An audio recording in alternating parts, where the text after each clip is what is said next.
your cadence should be what your promise is going to be.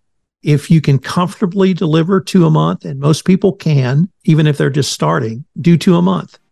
So whatever your cadence is, that's your promise to your listener. Most hosts never achieve the results they hoped for.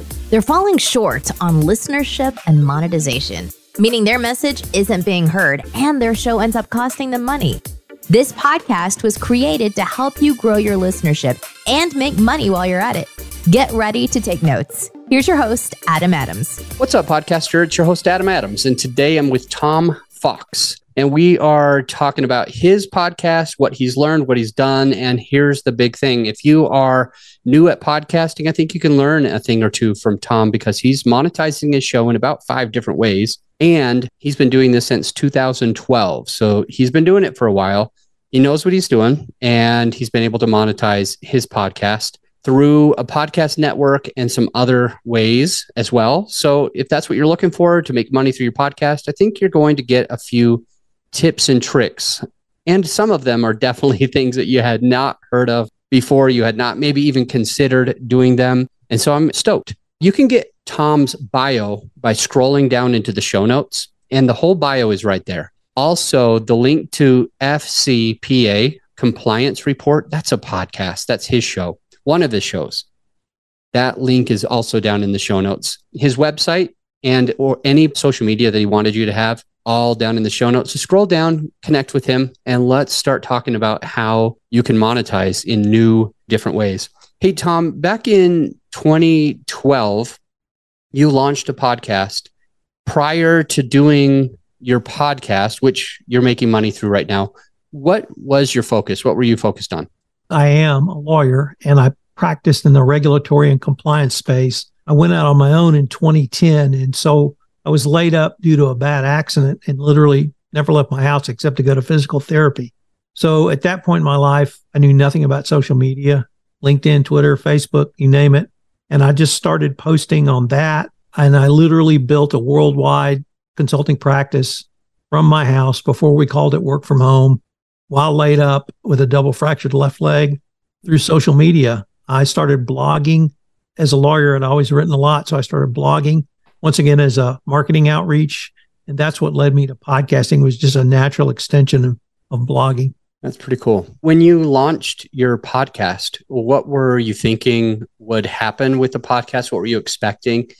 And this is a 2-part question. So you're about to launch a podcast, and I'm thinking, what were your expectations and what things failed the expectations and which exceeded the expectations? Well, I'm not sure I had any expectations back in 2012. One exception, which was the following. I had a teenage daughter who thought her dad was decidedly uncool. And I said, honey, if your dad had a podcast on iTunes, would that be cool? And she said, oh, yeah, that'd be cool, Dad. So I had my daughter's coolness for about 30 days. So I met that expectation. It wore off. It wore off. She was a teenager. But in terms of the podcasting, I'm not sure I had any expectations back then. I had seen, obviously, other people do podcasting. I thought it would be great to be thought of as a talking head in compliance. And so, although I cringe looking at them now, some of those early podcasts were just me being a talking head. And I evolved into interviews and really have stuck with that format since then. And with the podcast, how have you gotten your name out? And by the way, I don't know if I said this to the listener, but he's done about 1,500 episodes just on FCPA. That link is down in the show notes, Compliance Report. So about 1,500 episodes just on there. He edits and produces podcasts as well. Is that right, Tom? Yes, I do. And your podcast network, you have like 60 people that are paying to be part of that network? Actually, no, it's about 60 shows. 60 shows, not 60 50 people. of which are mine and 10 are others. Okay, cool. So you personally have 50 podcasts? 6 to 8 a day. Incredible. How do you do that? Are you still working as an attorney? And if so, because what I'm thinking through right now for the listener is our time is worth something. Some of us, our time is worth $20 an hour. Some of us, it's $200 an hour. It might be $2,000 an hour or whatever. And at hosting and editing podcasts can take time and energy. And I'm curious if you feel Like by being an attorney, you do really well when you work for people and represent them and help them with compliance. And do you feel like it's still valuable to you to have a podcast or several podcasts where you're recording, I think you said about 8 episodes a day? So when I started, it was certainly a marketing outreach, and I definitely think it helped my legal/consulting practice. What happened was I founded the network in 2017. In 2019, I decided it was time to get serious around the podcast. So quit practicing law and dedicated myself full time to podcasting, bought all the cool toys, built this huge network out.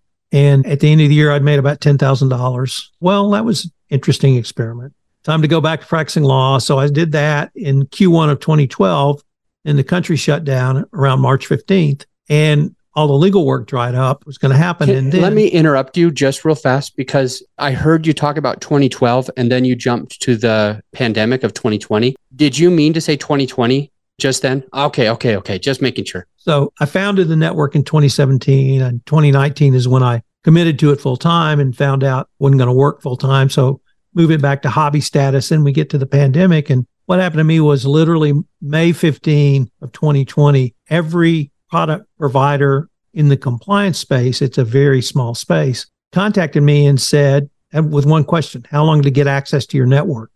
Because even by then I had the largest social media presence in compliance, because almost all marketing compliance is done in person, trade shows, breakfast roundtables, speeches, you name it, but it was all in person. Why has it been traditionally in person, and is online a better way to do it? I don't know why it was always done in person, except that was how it was done when I started in 2010, and it continued up to the pandemic.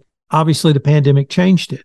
Yeah. But when I started getting those emails and calls, my answer was 24 hours to get you on my network, because of the work I'd done in 2019. I had this huge infrastructure, and it was just a drop and drag or a plug and play. So I was able to put people on my network, and I went from $5,000 a month in income to $35,000 a month in income in 1 month. And that's just from hosting the network? Well, it was from sponsorships. It was from hosting. It was from bringing people on from other companies. It was my 5-part podcast series, variety of different uses of the podcast, but it all was around the distribution network I had created through the podcast network. Okay. Let's spend some time talking about these 5 different ways that you've found to monetize your show, but one at a time. I'll just brief them to the listener so that they can kind of get a head start on it. One is by hosting a podcast network. Basically, you have a whole bunch of different podcasters, part of your network, and Tom sells banners. He sells ads in that area so that people that want to be in front of that network, they can put money there. Number 2, host read ads. So Tom does host read ads where somebody wants to advertise on his show, or one of his shows, and he'll read the ad and make some money by helping them get more exposure. The third way is appearance fees, which means he charges guests to be on his show. The fourth way is branded host shows. So basically he becomes the host and he interviews other attorneys where they can shine in front of their people. So he does the work so that they don't really have to be the podcaster. And he also will edit that and everything. Number 5 is this 5-part series that he'll do for companies. So we'll jump into these. We'll do the first 3, and then we'll take a quick break, and then we'll do number 4 and number 5. So that's what to expect. Tom, so let's talk about, if my listener today is thinking about running a podcast network, what would be their considerations? How would they get started? How would they monetize it? And what's the hard part and the easy part about it? So the way I think about it is space, territory, location, whatever word you choose. So start with your website. What are the locations on your website that would lend themselves to an advertiser, to a sponsor? And for me, the number 1 is the very top, the banner. So you'll see the name of my Compliance Podcast Network across the top of the website, but immediately below that, you see 2 banners. One is Podtastic Friends, which is a nonprofit I support and I don't charge for. But below that is Kona AI, and they're my lead sponsor for the network. So, because that territory is the most valuable, I would like to tell you I thought of this, but of course, I don't even think my own material. The oldest blogger in the compliance space developed all of this with the banner at the top, and then he has ads on each side. I haven't gone that far, but I think the banner ad is the primest or most prime territory. So that's on the website. Now we move to the podcast itself. Where is the prime territory in the podcast? You've announced that we're going to have a quick word from our sponsor here in a few moments. So obviously a mid-roll is a key element. That's prime territory because by now you're invested in the podcast and you probably are going to want to listen to the ad. I certainly do if I was listening to this podcast, but you have a pre-roll ad and a post-roll ad and the values of those go up and down. So that's also territory. It's not limited there because I have a daily newsletter that I send out that lists all of my podcasts. Once again, that newsletter means location, territory, space, or advertisements. I can do it at the top, advertising a webinar, event, or other, or I can do it at the bottom. Turns out on a newsletter, you actually get more engagement by putting things at the bottom. Can't explain why, but that's what the numbers tell us. So everything you do has a location that lends itself to a sponsorship, to an ad, to a something that you can monetize going forward. Awesome.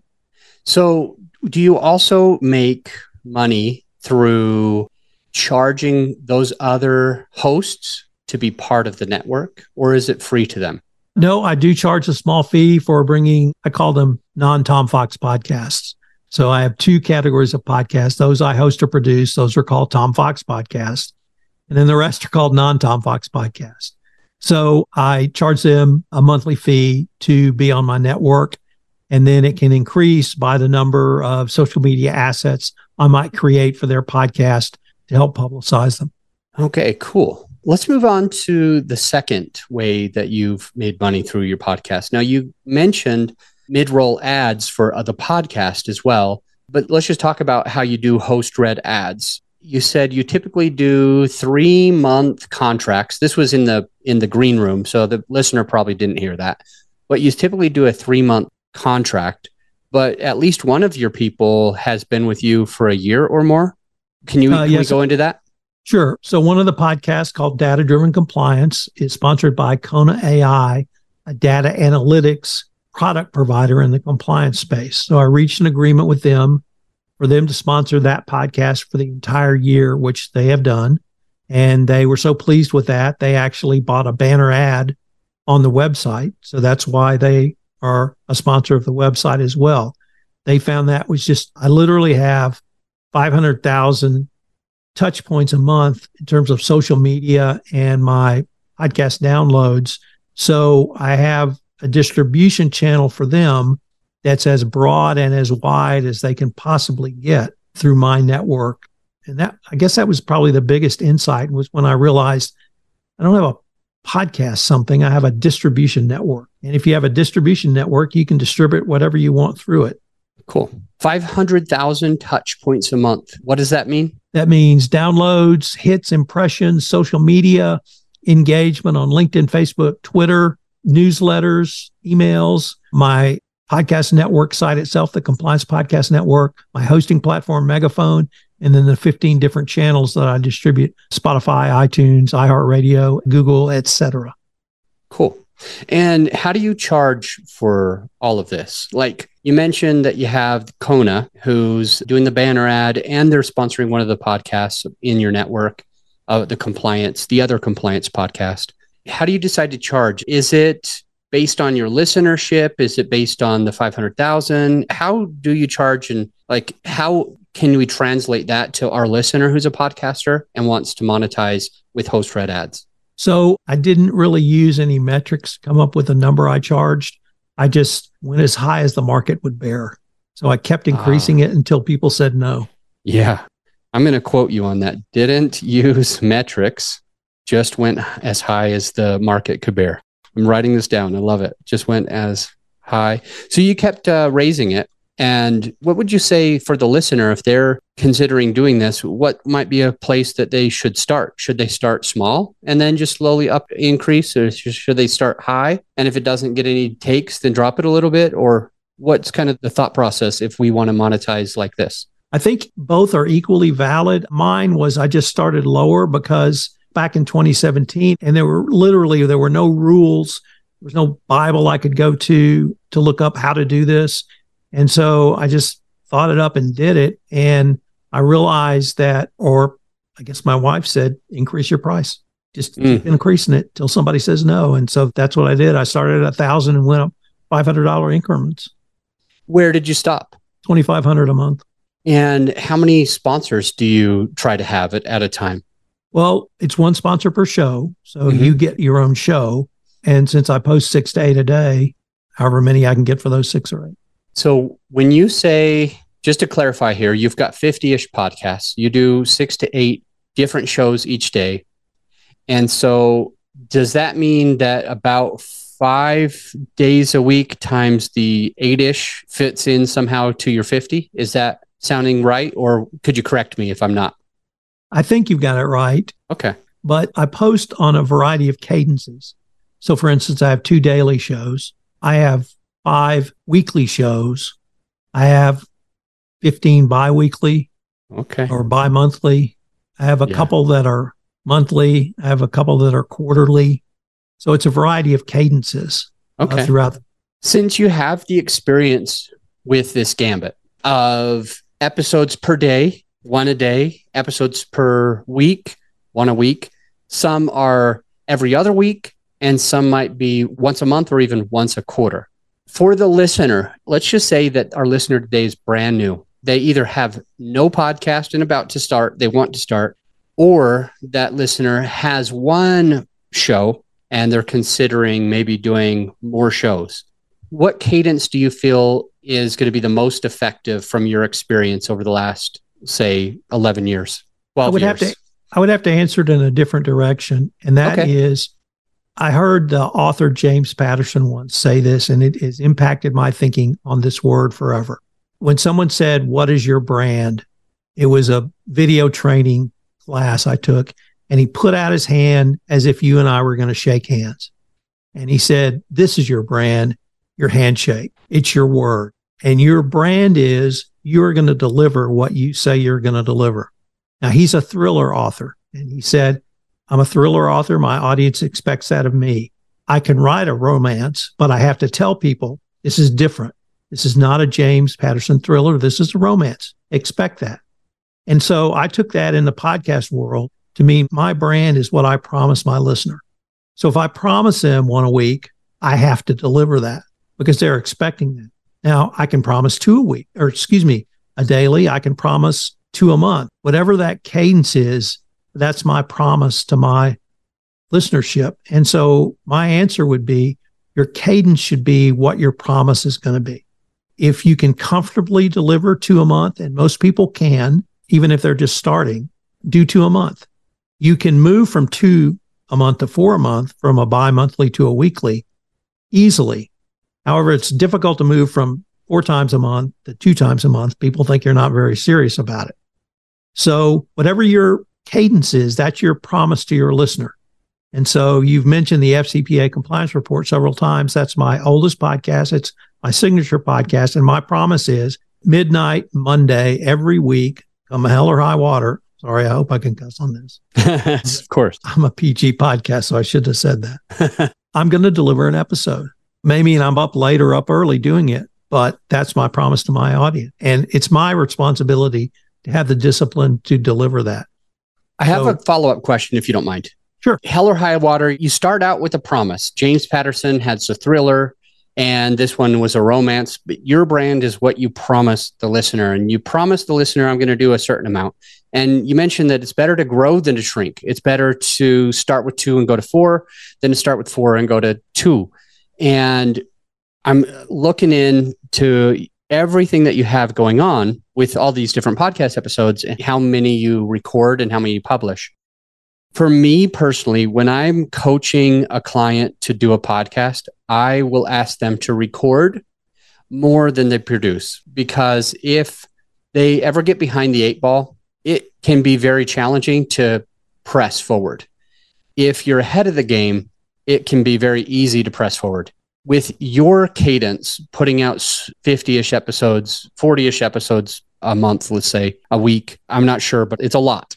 When you add all of them, how do you make sure that you do produce an episode hell or high water? In what way do you ensure that you're not going to fail your listener? Well, for the longest time, I had all of those answers up in my head. And so I broke it down by days. So I know the 6 podcasts that go up on Monday and Sunday, I double check to make sure, and Tuesday, Wednesday, Thursday, Friday. Hopefully, I'm a little more sophisticated now because I have an assistant who keeps a calendar of all of those. And she tells me, Tom, the email today was, you have not posted 3 podcasts that go up on Tuesday. Please get them up. So now I have someone behind me sort of hitting me in the back of the head. But largely, I know what goes up. That's how I do it. So do you try to get, when I was saying before that I coach clients to try to stay ahead of the game, like for example, I asked my team this morning, I said, how many interview episodes do we have? And they counted it up and it was 42. And so I was like, okay, so if we're doing 2 a week, that's 20 weeks. If we're doing 1 a week, that's 40 weeks. If we're doing 4 a week, that is 10 weeks of content. And that helps me to be able to go on vacation, get sick with COVID and not be able to talk. I actually got my appendix taken out and it took me out for a little while because I was on pain medicine and you can't think straight when you're on that. And the goal for me is always to be so far ahead that I could get sick and go on vacation and all of that stuff all at the same time. For you, do you have that ability, or is it today's Monday, you need something for Tuesday?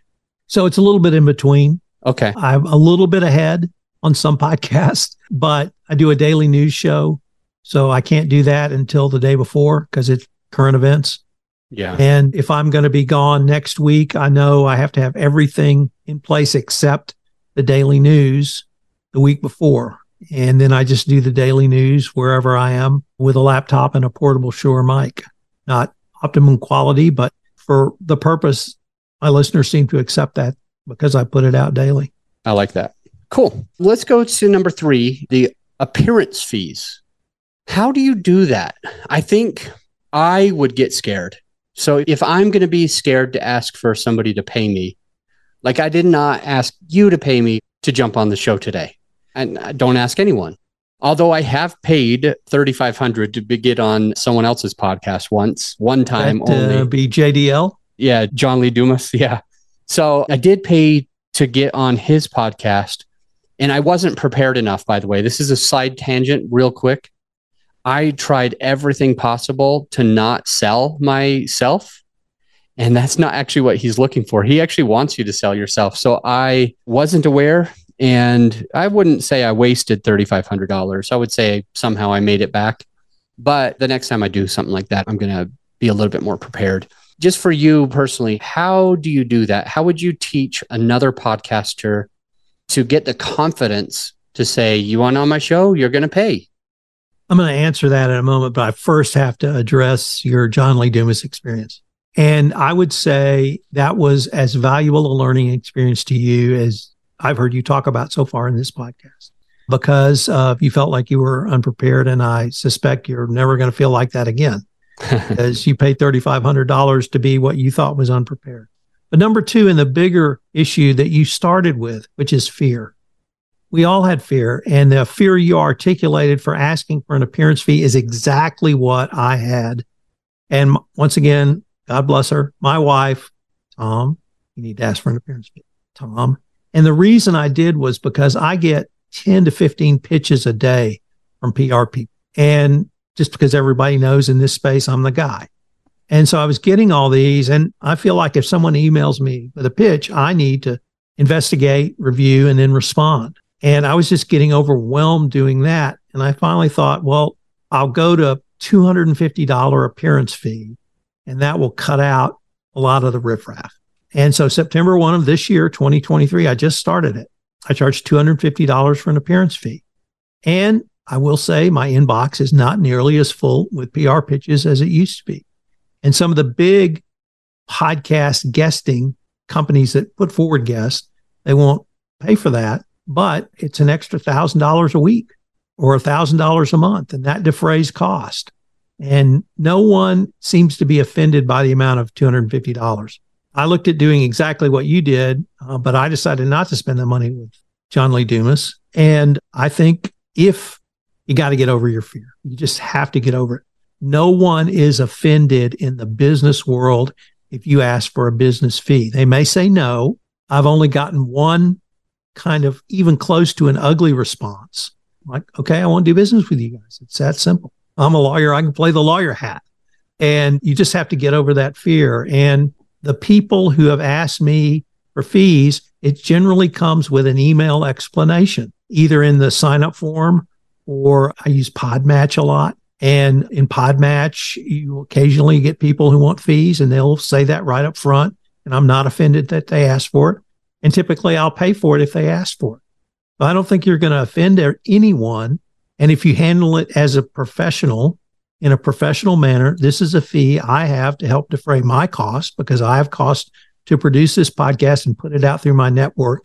And you're going to get something back. And that something back is access to my listenership and my distribution platform. So I think if you handle it professionally, you're not going to offend anyone. But the fear you articulated, believe me, I know exactly what you're saying. And to the listener hearing this, you may have the same thing. Well, nobody would ever pay me for that. Well, you've probably never tried. And you might get turned down 10 times, but if you get 100, 250, 500, whatever you decide your fee is, that's additional revenue that you can reinvest in your overall podcast experience for your customer. I like it. So I've got a 3-4 part question for you real quick. Do you try to get on other people's shows? Yes. Part 2, how many are you looking to be on per week or per month? As many as possible. Up to what threshold would you say? Not hit it, so I've not had to consider what that threshold might be. Okay, cool. Why do you want to get on other people's shows?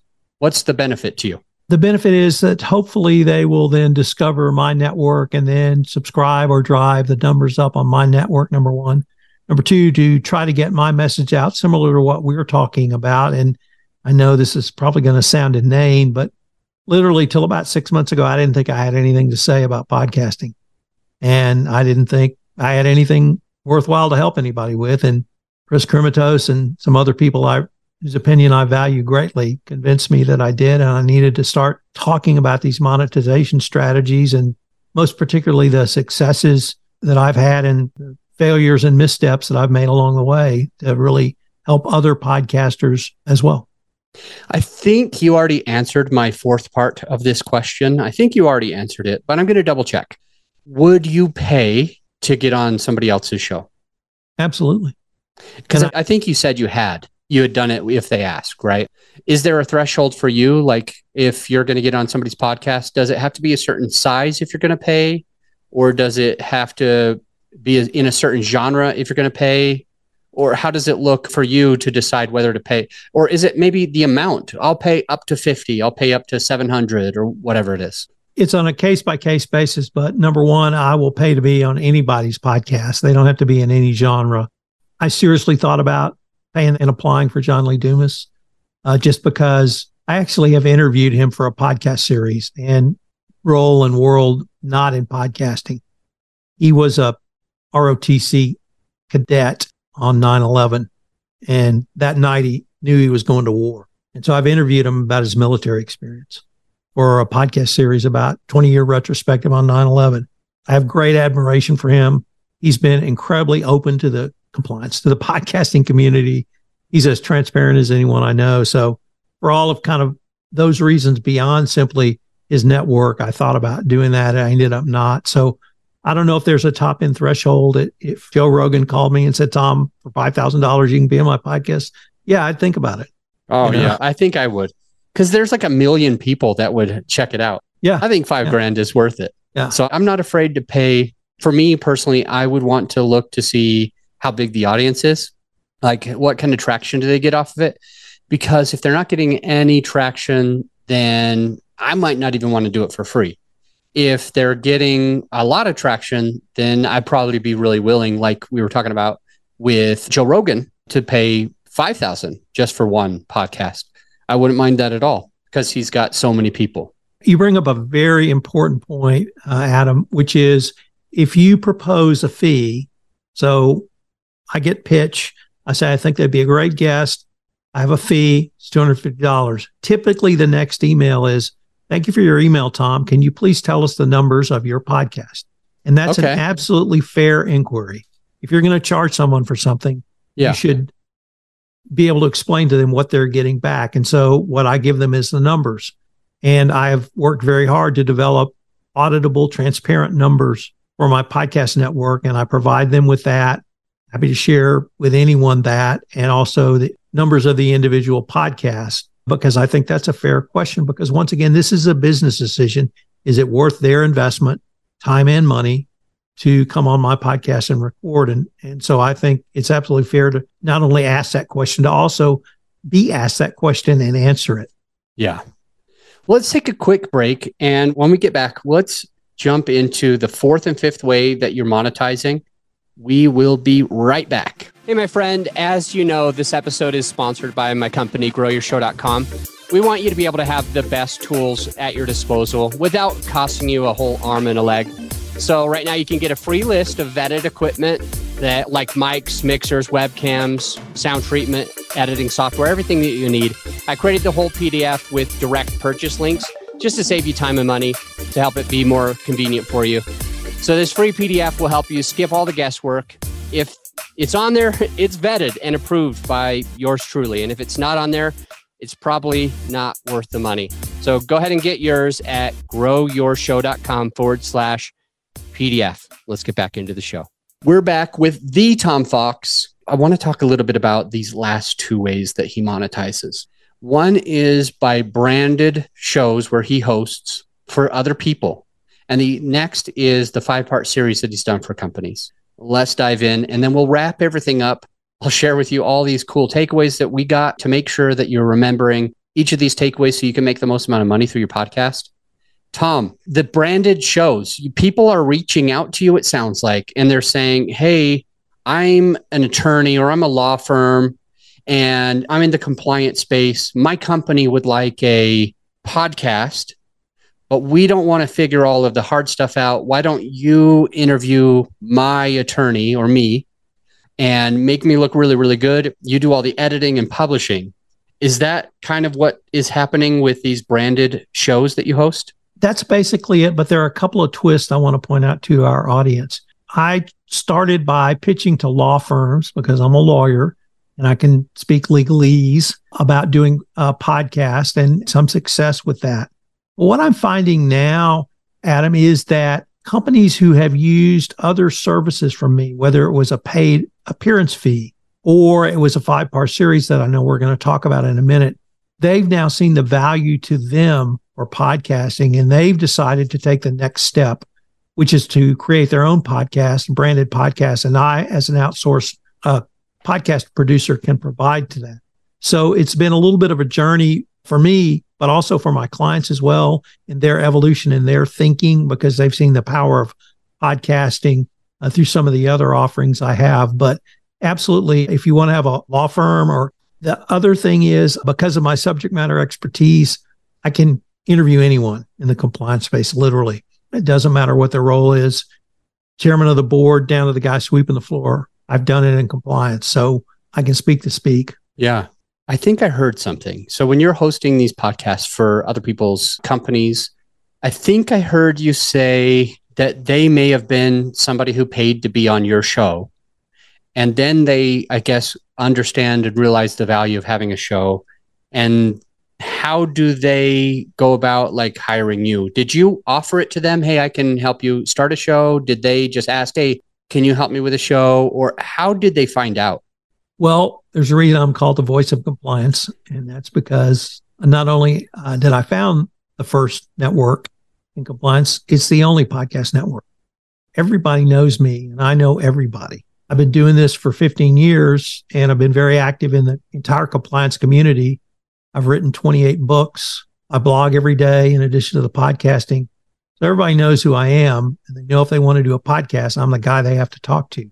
Sometimes it starts, Tom, we just want to do one appearance with your appearance fee. Sometimes we've heard about this 5-part series. I know we're going to talk about that in a minute. So we want to do that, but it's an evolution of delivering the podcast, but it's also an evolution of their understanding the social media marketing assets they're going to receive and how they can utilize those literally to advertise the podcast, to advertise their products, to give a 60-second clip to a salesperson who can put in an email and say, here's what Tom Fox is saying about our software. Why don't you come check it out? Or can I follow up with a phone call? So it's just delivering. When I talked about location a little bit earlier, it's also utilizing those social media marketing assets going forward. I really love that. Let's jump into the 5-part series. So that was, if I'm not mistaken, it sounds like part 4, the branded, when you're hosting these podcasts, is kind of a bigger step because there's more of a commitment for them to keep and maintain it. And then you're part of that podcast for a while and you charge them to do that. And then it sounds kind of like the 5-part series is a little bit easier to chew on. For that person, they don't have to figure out how to maintain a podcast for a long, long time. They could just do the 5-part series with you and it's done and ready. Does that sound right so far? Correct. And the 5-part series goes out over literally 5 days. So it's Monday to Friday. Days. So it is a quick blast of information. So some companies they have a new product they want to highlight. Some companies want to show thought leadership. Some companies want to do it before one of the major trade shows in compliance so that they can drive traffic to their booth. There are a variety of reasons to do it. The power of it is the following. Each episode is relatively short at 15 minutes. That's by design. So you can get across 2, maybe 3 concepts. But when you put all 5 together, they tell a very large and coherent story, which is the overall theme of the podcast. I started this pre-pandemic, and what I found was the download numbers were extraordinarily weighted towards Monday and Tuesday because what people were doing was downloading all 5 episodes and listening to them on a commute, listening to them at the gym, listening to them on a walk, whatever it was, but they were listening straight through. Pandemic changed that so that the numbers are now relatively consistent throughout the week, but that's just a podcast. So you get 5 podcasts. I write a blog for each podcast. You get 5 blogs. I create for each podcast 4 social media sharing assets, which are videograms, 3 at 60 seconds or less for Twitter and 1 at 2 minutes or less for LinkedIn. So you get 20 of those. And I re-edit the blog post into a white paper. So you get a long form white paper, so marketing content. So that's 31 pieces of marketing content any company can utilize going forward. And they're literally evergreen. So you can use them throughout the year. So many marketing CMOs or other marketing folks use the podcast story series, is what I call it, to create marketing assets that they can use throughout the year because I provide everything back to them. That's pretty cool. Love it. What would be your best advice to a new podcaster, someone who's really just starting out? Well, it would be, my experience tells me go niche to go big. Okay. Love it. The more niche you go, the bigger your audience will be. I know that sounds counterintuitive, but don't say, I'm going to start the Joe Smith podcast on entrepreneurship. Say, I'm going to start the Joe Smith Entrepreneur podcast on software dedicated to healthcare billing. That's a niche audience, and that's what that audience is going to listen to. And more importantly, people who want to connect with people in the healthcare billing space, they're going to buy sponsorships of your podcast because you're talking to the people they want to get their message to. Really good. So a couple of takeaways for the listener. First and foremost, if you want to start a podcast network, you want to think about the space, the territory, the location of each thing. So for example, on the website, that sponsorship might be the banners at the top.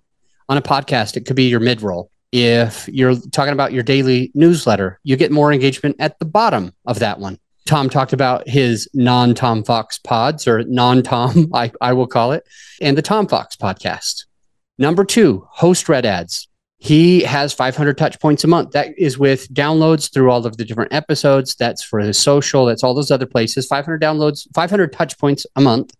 And wondering, how does he charge? He didn't use the metrics. Okay. So listen, give yourself the confidence and Give yourself the confidence to allow yourself to just say, all right, hey, I'm just going to go as high as the market would bear, just like Tom's wife said to him. And just start lower and maybe move it up. How many episodes per week should you have? He says as many as you can comfortably agree to. He talked about the James Patterson thriller versus romance. Just make sure that you let your listener know, your audience know, your follower know what to expect, and then give it to them. It's better to grow later than to shrink later. It's worse to start at some number and then let your listener down and make them think you're no longer serious. It's better to start a little bit smaller, 1 a week, and go to 4 a week if you want to. And now your audience says he was already serious, and now he or she is more serious. Number 3 way to monetize was appearance fees, just like JLD's $3,500. Don't be afraid, Tom says. That fear can really hold you back. He used to get 10 to 15 pitches a day because in that space, he's the guy. And so now he charges about $250. Again, this came from Tom's wife.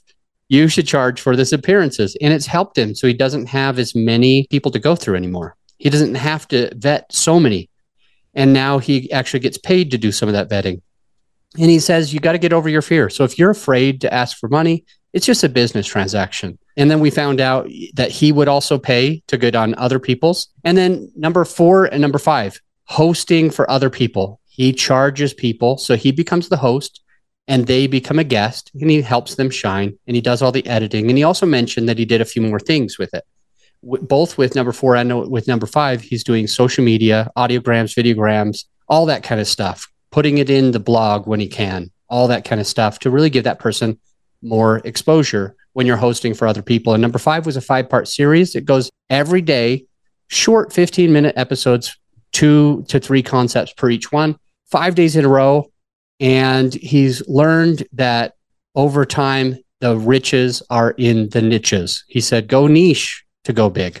I appreciate you, Tom. Thank you. We are going to jump off. I want to remind the listener right now that the next episode after this is a solo episode. It's much shorter. It's just you and me, and I want you to check it out. I will see you there. And remember, all of Tom's links and bio are in the show notes. Just scroll down. You can connect with him. See you on the next episode. If you're glad that you checked out the podcast today, if you got some value out of this episode, some actionable takeaways, I invite you to do one of 3 things. A, you could do a written review on Apple. Let us know what you think. Just an honest written review. B, you could share the podcast with a friend of yours who needs it. Or C, at the very least, implement what you've learned to take your business and your podcast to the next level. And I'll see you on the next episode.